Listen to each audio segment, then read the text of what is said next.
गिबि गिबियावनो आङो मानगोनां मिडिया पार्सन बिथांमोननिसिम आंनि नोंथांमोननो बे चेनेलनि नायगिरि मानगोनां रायजो राजा नोंथांमोन आरो गिबि बयनिबो आंनि खुलुमनाय जासिग्रोबाय।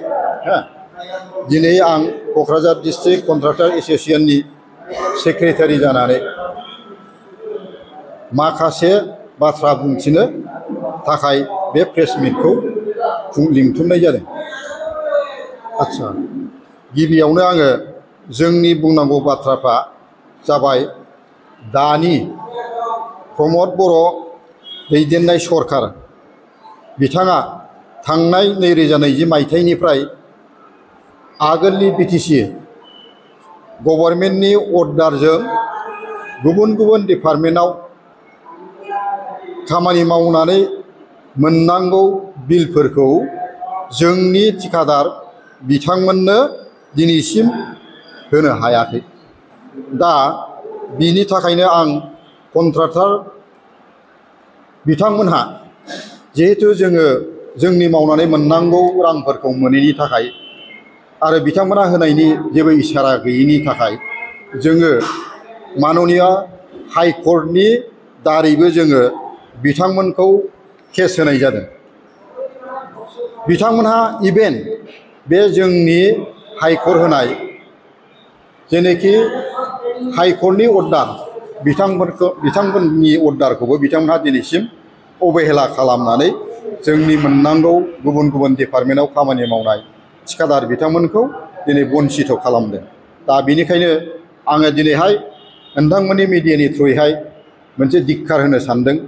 मानो होनोब्ला जोंहा जोंनि बे बिटिसि ओनसोलावहाय जोंनि गोबां माने बर'आनो होन बा बिटिसिनि सिङाव थानाय गुबुन गुबुन जातीय बिथांमोननि जेनोखि ठिकादारनि हाबाफारि मावनानै सोलिनाय फिसा फिसौ दिनैहाय गामि ओनसोलावहाय माने गोबां जोंहा फिसा फिसा ठिकादारफोर दङमोन। दिनै बिथांमोननि सरकार सालायनायावहाय ओरैबायदि जोङो माने बुंनो थाङोब्ला माने ना बालाबाथिया फोराननाय बायदि जोंखौ फोराननानै जोंनि इक'नमिकेलि जेनोखि थांनानै थानायनि माखासे मोन्थाय दिनै बिथांमोनहा जोंखौ डेस्ट्रय खालामजोबदों। दा बिनि थाखायनो आङो दिनैनि बे प्रेस मिटनि गेजेरजों खावलायनो सानदों, जिहेथु बिथांमोनहा जोंनि मावनानै मोननो गोनां रांखौ जिहेतु होनो हायाखिसै। दा बिनि थाखायनो आङो आंनि लोगोफोर ठिकादार कन्ट्राक्टर बिथांमोनखौ आंनि बे प्रेस मिटनि गेजेरजों जिहेतु दिनैहाय जोंहा 2025 मायथाइनि बाथि खेब बिटिसिनि इलेक्सन जानो थांगासिनो दङ।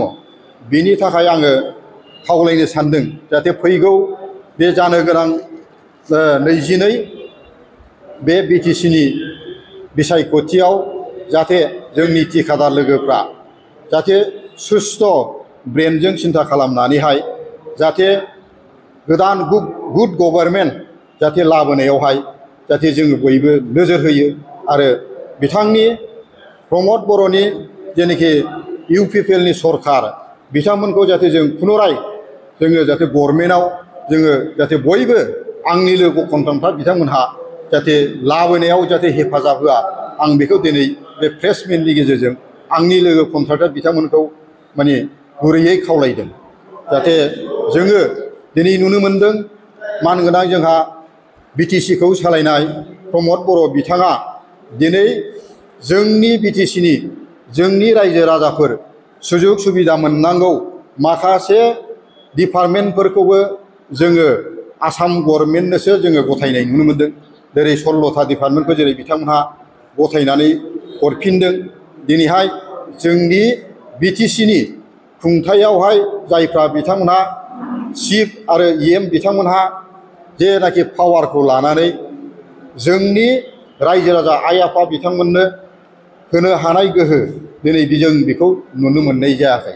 ओंखायनो आङो बेफोरनि सोमोन्दैबो जाहाथे जोङो फैगौ समफ्राव जोंनि मानगोनां थिखादार लोगोफोरजों लोगोसे बिथांमोननि परिबार आरो न'खरनि मानसिफ्रा जाहाथे जोंनि गोदान बे जानो गोनां सरखारावहाय जाहाथे जों माने फैगौ आगोलनि जाय बिथाङा जोंखौ माने ओरैबायदि सान्थि भाबै थिखादार बिथांमोन आरो रायजो राजाफोरखौ जैमै जोंखौ दैदेनबोदोंमोन थिग बेबायदिनो आङो दानि सरखारखौ माने गासैखौबो माने